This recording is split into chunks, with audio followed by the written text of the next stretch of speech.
हा ये कटी पाण ई न जेको आहे ॻाल्हायो ॿोलायो कट जाते जा ॻाल्हायो ॿोलायो हे कटी मोहम्मद ज़माने चया सल्लल्लाहु अलैहि या रसूल अल्लाह वसल्लम अलैका या हबीब अल्लाह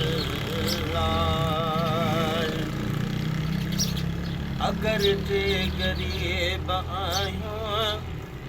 वॾा खुश नसीब आहियूं अगर जे गरीब आहियूं वॾा खुश नसीब आहियूं असांजे हबीब जहिड़ो न कंहिंजो हबीब आहे अगर जे गरीब आहियूं वॾा खुश नसीब आहियूं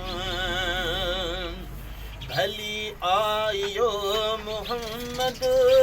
असां तुंहिंजे भाग में गुनहगार कुल खयाई वठी पंहिंजी बाग में भली आयो मोहम्मद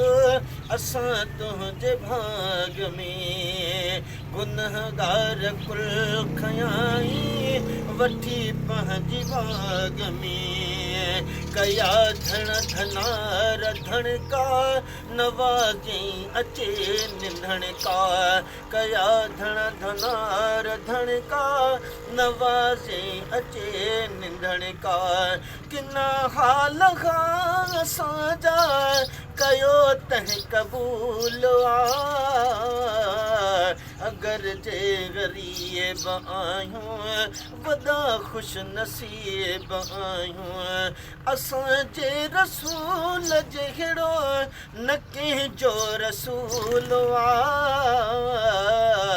अगर जे गरीब आहियूं वॾा खुश नसीब आहियूं चङनि सां चङायूं आख़िर कंदो हर इंसान मगर बेवड़नि सां वड़ ही मोहम्मद जो शान चङनि सां चङायूं आख़िर कंदो हर इंसान मगर बेवड़नि सां वड़ ही मोहम्मद जो शान ॾोहारनि जा ॾोह धोइण रुगे राति रोवण ॾोहारनि जा ॾोह धोइण रुगे राति रोवण असुल खां असांजे नबीअ जो इहो ई असूल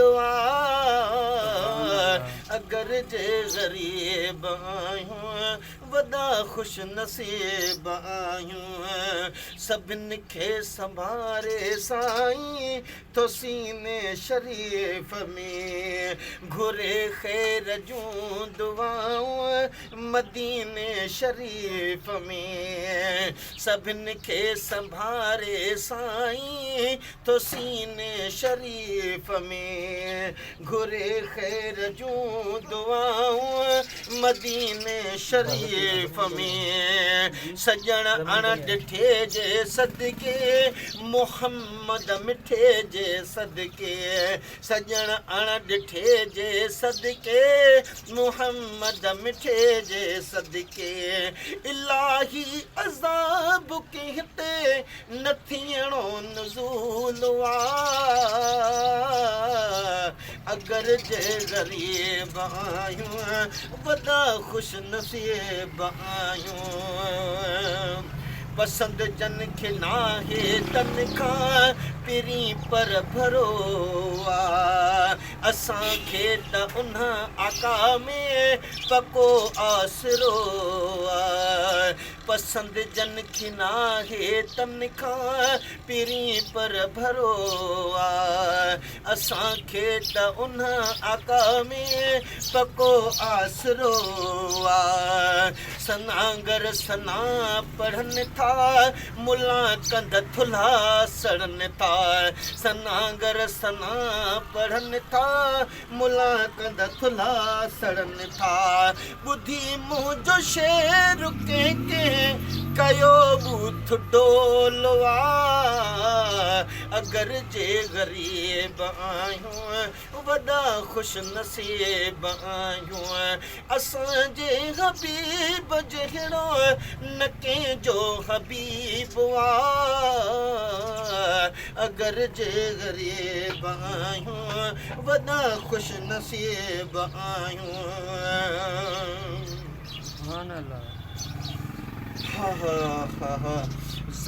रखिया रब मिठे ही नाला बस बंद करो बस कटी